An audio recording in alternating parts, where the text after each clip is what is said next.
쇄신을 하려면 예. 재탄생 수준의 빌딩이 돼야 된다는 거예요. 착실하게.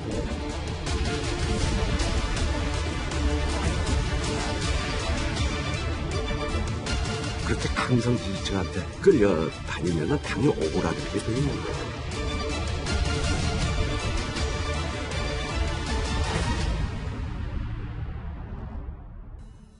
이제부터는 이 두 가지 이슈를 차례로 만나보도록 하겠습니다. 앞서 말씀드린 대로 국민의힘은 지금 윤 전 총장에게 본격적인 러브콜을 보내고 있는 반면 여권은 선거 참패 후 폭풍에서 아직 벗어나지 못하고 있습니다. 1년 만에 뒤집힌 민심에 대해 여러 해석이 나올 수밖에 없는데요. 그런데 진중권 전 교수가 어제 한 강연에서 여당을 이렇게 작심 비판했습니다. 그 목소리 들어보겠습니다. 대중들이 보통 가짜인지 진짜인지 굳이 구별하려 하지 않는 이걸 이용해서 이번에 또 총선 딱 끝나니까 누구 탓이라고 합니까? 언론 탓이라고 하더라고요. 당의 최고위원이 언론 탓을 하던데 애정을 가지고 민주당을 비판했는데 저 사람들은 애정을 가지고 비판을 하잖아요. 그 말도 공격으로 받아들여요. 공격으로 받아들입니다. 제가 컬럼을 50꼭지를 썼어요. 그거 분석해가지고. 지들도 읽어봤을 거 아닙니까? 뭐가 문제인지. 그런데 그걸 공격으로만 생각하는 겁니다. 그나마 국민의힘은 내가 쓴소리 많이 했거든요. 그래가지고 당신들 말이야, 당신들 당에 뇌가 없어. 굉장히 기분 나빴게 어디서 재수없는 놈이 하나 와가지고 뇌가 없어, 당신들 이렇게 얘기하니까 그래도 그 당은 얘기를 들어주더라고요. 내가 막 쓴소리 해도 듣기 싫은 소리를 해도 그냥 들어는 줘요. 들어주고 때로는 반성하는 모습들. 선거 다음 날인 어제였습니다. 진 전 교수에게는 민주당은 애정을 가지고 비판하면 공격으로 인식한다. 이현정 의원님. 네. 결국은 태도에 대한 문제를 지적했는데 이 의원님도 동의를 하십니까? 네, 그렇습니다. 저도 사실은 옛날에 이제 기자가 할 때 지금 현재 민주당, 옛날 민주당의 전신인 당들을 많이 출입을 했습니다. 하면서 여러 가지 이제 비판적인, 저도 진중권 교수 못지않게 많은 비판적인 칼럼도 쓰고 또 이야기도 드렸는데 문제는 어떤 조직이든지요, 쓴소리를 듣지 않는 그렇게 되면 그 조직이 점점 오만해지는 게 아주 상례거든요.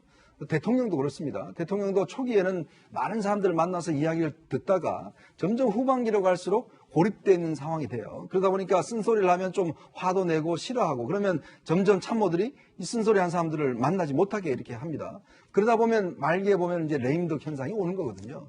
참 지금 민주당 같은 경우는 예전에 노무현 대통령 계실 때나 이럴 때 보면 굉장히 토론을 좋아하는 정당이었어요. 그리고 어떤 비판에 대해서 많은 사람들이 그래도 총재나 당대표에게 이런저런 어떤 모임을 통해서 많은 쓴소리들을 많이 할 수 있는 장소를 만들었어요. 근데 특히 지금 민주당 같은 경우는 보면 이 이야기를 쓰면 당신 왜 그러지? 왜 공격하지? 의도성을 자꾸 이야기를 해요. 그러니까 야당을 지지하기 때문에 그런 거 아니야? 이제 이렇게 이제 모든 문제들을 생각해 버리니까 아예 비판 자체를 잘 수용하지 않고 저는 이 현상이 지난 4.15 총선을 하면서 180석이 되면서 아주 극점에 달했다고 저는 생각이 듭니다. 특히 왜냐하면 180석 같은 경우는 그러니까 정말 탄핵 이외에는 모든 걸 다 할 수 있는 그런 의석이었거든요. 그때 그래서 제가 이 민주당 인사들하고 좀 논쟁을 벌인 게 아니 180석이 있더라도 국민의 소리를 좀 들어야 되는 거 아니냐라고 이야기했더니 이제 우리가 원하는 거 하겠다. 이렇게 이야기를 하더라고요. 그때부터 좀 더 이상 비판은 참 필요 없겠다는 생각을 많이 가졌는데 아마 진장 교수도 저하고 비슷한 심정일 겁니다. 아마 그런 비판들을 조금이라도 귀를 기울였더라면 지난번 법 통과할 때 야당의 귀를 좀 더 기울였다면 상임위 구성할 때 좀 더 야당 측의 입장에 서서 했더라면 저는 이런 사태가 오지 않았지 않을까 그런 우려를 해봅니다. 예, 소종석 국장님. 네. 그런데 물론 다 공격으로 인식한 건 아닐 겁니다. 민주당 의원들도. 그럼에도 불구하고 여러 비판에 대해서 공격으로 인식한 민주당의 입장과 태도도 분명히 있을 것 같은데요. 소 국장님은 어떻게 보십니까? 그러니까 이게 이제 어떤 소통의 개념 그리고 이 비판을 어떻게 받아들이느냐의 문제거든요. 우리 정치가 너무 극단화되고 이제 강성 지지층에 의지하는 그건 여야가 지금 공통적입니다. 그런 상황이 되다 보니까 그 부분에 대한 쓴소리를 하는 것은 우리 편이냐 아니냐 이렇게 이제 구분이 돼버리는 거예요. 우리 편이 아니면 상대방이다 이렇게 그냥 아예 딱 정리를 해버리는 것이거든요. 그러니까 진중권 전 교수 같은 경우도 사실은 보수가 아니지 않습니까? 본인 스스로도 보수가 아니라고 얘기를 하고 그런 상황에서 여러 가지 이제 민주당 여권에 대한 쓴소리하는 이런 부분들을 그럼 이제 완전히 보수로 넘어갔구나 이렇게 해버리면은 그런 부분들이 뒤로 갈수록 스스로 이제 지지층 자체가 협소화해지는 거죠. 그래서 그런 부분들이 아마 진전 교수가 지적한 그런 부분이 아닐까 싶고 아마 저 부분이 이제 민주당이 지금 이제 집권 여당이기 때문에 민주당을 상대로 비판을 하니까 그런데 국민의힘에 대해서 똑같은 논리가 지금 작용이 되지 않을까 하는 그런 생각입니다. 예. 네, 최 교수님. 네. 진전 교수 말고도 이게 지금 시무칠조 상소문으로 한때 좀 유명세를 많이 탔던 조은산 필명이잖아요. 여당 패배 원인을 국민 과소평가가 싸구려 감성과 네거티브에 급급했고 이 흑색선전 외에 미래지향적인 얘기와 함께 현실적인 대안을 들려주지 못했다. 최 교수님도 이런 분석에 동의를 하십니까? 뒷부분은 동의 안 하고요. 저는 앞부분만 동의해요. 국민 과소평가. 이 부분은 민주당이 정말 깊이 반성해야 돼요. 국민들에 대해서 제대로 마음을 읽지 못했어요. 그것 때문에 저는 패배했다고 보거든요. 국민들이 원하는 걸 제대로 하지 못했어요. 정책적인 면에서도 그렇고요. 그러니까 결국 국민들이 이미 마음속에 민주당을 혼내야 되겠다는 마음을 갖고서 투표를 하신 거예요. 그러니까 그 판이 그렇게 된 이상 아무리 무슨 백약을 써도 무효였어요. 제가 볼 때는 이번 선거판은 결국은 국민들이 민주당이 잘못한 부분에서 혼을 내겠다고 작정을 하셨고 그 부분을 민주당이 제대로 읽지 못한 부분은 분명히 잘못한 부분입니다. 그리고 앞으로 민주당이 그 부분을 바꿔야 되고요. 그래서 저 뒤에 뭐 감성 네거티브 이런 것 때문에 영향을 받았다고 저는 보지 않아요. 가장 중요한 건 국민들은 정권을 어쨌든 맡겨줬고 또 180석이나 되는 의석을 줬음에도 불구하고 국민들이 원하는 방향으로 가지 못하는 민주당에 대한 심판이었다 이거는. 그래서 그 부분은 민주당이 뼈아프게 받아들여야 돼요. 그래서 패배 이유는 저는 한마디로 정리하면 민주당이 국민의 마음에 맞는 정책이나 제도를 제대로 하지 못했다는 점 이 부분은 명확한 것이고요. 거기에 대해서 민주당은 정말 뼈를 깎는 성찰이 필요한 상황이라고 그러니까 생각합니다. 최 교수님 말씀은 이게 네거티브를 했던 안 했던 그게 중요한 게 아니라 정권 심판이 모든 걸 다 휩쓸고 왔다. 그럼요. 저는 그렇게 봐요. 전체적으로. 예. 근데 이게 이제 어떤 방식으로 선거운동을 하느냐, 그리고 어떻게 패배하느냐도 굉장히 중요한 거거든요. 그러니까 이번에 굉장히 이제 여권으로서 뼈아픈 점은 패배했다는 것도 패배했지만 격차가 굉장히 크고 캠페인의 내용 자체가 굉장히 안 좋았다라는 거거든요. 집권 여당으로서 어떤 정책 선거나 인물 선거 이런 것을 주도하지 못했고 거의 상대방에 대한 의혹 제기로 서울도 그렇고 부산도 그렇고 그렇게 가다 보니까 이 부분이 패배해도 굉장히 뒤끝이 좋지 않은 그런 것이고 결국 이 얘기는 이제 여권 내에서 이른바 전략적인 이 컨트롤 타워의 부재 이런 것으로 연결이 되는 거거든요. 그래서 앞으로 내년 대선을 준비한다면 여권 내에서 여러 가지 시스템을 지금 재정비하지 않으면 지금 최 교수 말대로 기본적인 큰 흐름 자체가 이번에 그렇게 간 부분이 있지만 그걸 감안해도 여권에서 제대로 선거운동을 좀 펼치지 못한 부분은 분명히 있습니다.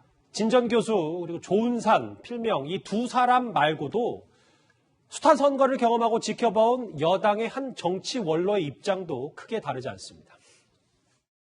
그동안에 쭉 해온 모습이 아주 강성 지지층의 요구를 받아준 거 아니에요, 전부. 그러면 자꾸 떨어져 나가요. 너무 이렇게 오그라든 것 같아요. 말하자면 너무 강성 지지층에 그렇게 끌려다니면은 지금 민주당 의원들이 그 강성 지지층에 끌려다닐 수밖에 없잖아요. 거기다 밑보이면 국회의원이 떨어지는데 그렇게 강성 지지층한테 끌려다니면 당연히 오그라들게 돼 있는 거예요. 그러니까 강성 지지층한테 그 요구에 끌려다녀가지고는 희망이 없는 거죠. 강성 지지층이라는 단어를 꽤 많이 쓰셨습니다. 윤태 전 총장이요. 근데 이두하 변호사님. 뭐 여러 얘기는 같이 영상으로 만났지만 실제로 박영선, 김영춘 후보도 사실 피하고 싶은 선거였다. 유인태 전 총장은 표 차이가 덜 났다라는 표현까지 썼거든요.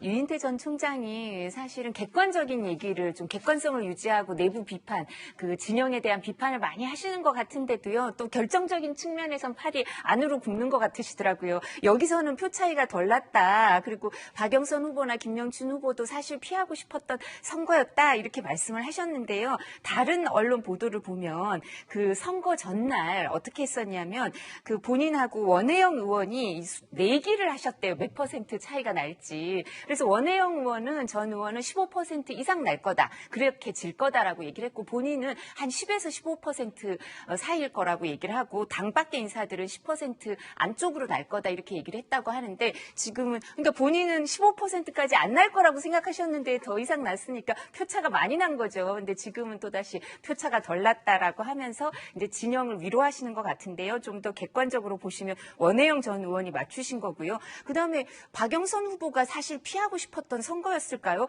박영선 후보가 2021년 올해 1월 20일 날 개각했잖아요. 3개 부처 장관 교체할 때 사임을 했는데 그 당시는 여러 가지 고려하고 본인이 당선될 거라고 생각해서 사표 쓰고 나오신 거 아닌가요?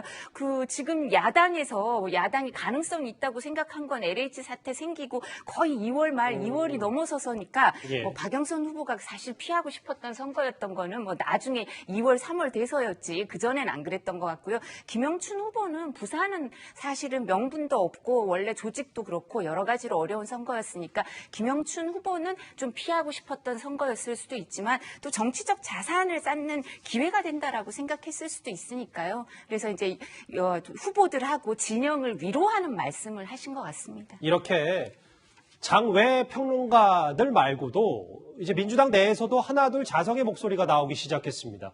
이른바 민주당 내 비주류였던 조, 금, 박해 가운데 한 명인 김혜영 전 의원이 입을 열었는데요. 조국 한 사람 지키려고 온 국민 갈등으로 내몰았다. 뭐 이런 걸 겁니다. 저희가 2년 전 화면을 잠시 준비했습니다. 정말로 말이 안 나오는 상황이 왔습니다. 현직 법무장관 집을 압수수색을 하는 그것도 11시간이나 걸쳐서 이 사태를 보고서 무슨 말을 해야 될지 어떻게 대응을 해야 될지 어이가 없습니다. 지금 온 세상이 검찰에 의해서 모든 게 다 만료되는 그런 지금 상황입니다. 지금 조국 수석이 취한 입장은 그게 가중한 아주 큰 잘못이 아니었기 때문에 예. 화면 만나보고 왔는데요. 근데 이현정 의원, 네. 김혜영 전 의원의 말을 좀 더 구체적으로 읽어볼게요. 민주당이 너무 큰 실책을 했다. 지금도 당에서 조국 전 장관을 왜 그렇게 지키려고 했는지 이해할 수 없다. 그러니까 김혜영 전 의원의 말은 이 모든 선거 참패 시작은 조국 전 장관이었다. 뭐 이런 말을 하고 싶은 것 같습니다. 우리 고사선거에 읍참마속이라는 이야기가 있지 않습니까? 그건 뭐냐면 아무리 어떤 자기의 소중한 사람이라도 결국 이제 필요할 때는 쳐내야 된다는 그런 이야기죠. 특히 이제 이 정부가 공정의 가치가 본격적으로 허물어지기 시작한 게 저는 바로 조국 사태라고 생각이 듭니다. 문재인 대통령의 정말 취임사는 많은 사람들한테 울림을 줬습니다. 특히 이 시대가 요구하는 공정과 평등과 정의의 가치에 있어서 취임사에서 분명히 이야기를 했고 바로 거기에 지금의 20, 30대들이 굉장히 열광을 했지 않습니까? 당시만 하더라도 20, 30대의 압도적인 지지를 많이 받았죠. 근데 이제 조국 전 장관이 바로 이제 그런 사실들이 언론을 통해서 검찰 수사를 통해서 자신의 자녀를 위해서 또 자기의 어떤 투자를 위해서 했던 사실들이 드러났잖아요. 그렇다면 저는 여당 내에서 좀 더 냉정한 분들이 좀 있었더라면 자 이거는 그냥 선을 긋고 갑시다라고 이야기를 했을 텐데 문재인 대통령이 마음의 빚이 있다라고 이야기를 해버렸어요. 왜냐하면 물론 정권에 어떤 있는 데 있어서 조국 전 장관이 기여한 측면이 있을 겁니다. 그렇지만 정권이라는 게 한 개인을 위해 있는 게 아니잖아요. 결국은 국민을 위해 있는 것이고 또 정권의 어떤 가치를 위해서 있는 것인데 그렇다면 아무리 중요한 사람이라도 단절해야죠. 예전에 대통령들 보면 자기 아들들, 핵심 측근들, 안희정 전 지사 같은 경우도 구속됐지 않습니까? 네. 자, 그런 걸로 보면 뭔가 정권이 어떤 좀 더 높은 가치를 추구하기 위해서는 그런 결단을 내려야 되는데 그 아무도 그런 결단을 못 내렸다는 것이고 오히려 더 지지층들을 선동한 거 있지 않습니까? 아니 그 정도 비리인데 뭐가 그래? 지금 좀 전에 우리가 화면에 봤지만 당시 이해찬, 서른 이런 분들이 다 그런 이야기를 하니까 지지자들은 다 거리로 나와버렸죠. 바로 그게 2년 동안 이어지면서 모든 것들이 결국은 저는 어긋나기 시작했고 결국 윤석열 검찰총장으로 이어지면서 이 사태까지 오지 않았냐. 나중에 아마 역사가 평가할 겁니다. 이런 부분들은. 예, 소 국장님. 그러니까 물론 작년 총선에서 여당이 압승을 하긴 했더라도 모든 그 내재되어 있던 쌓여있던 것들의 시작은 조국 전 장관이었다. 뭐 이렇게 보는 것 같습니다.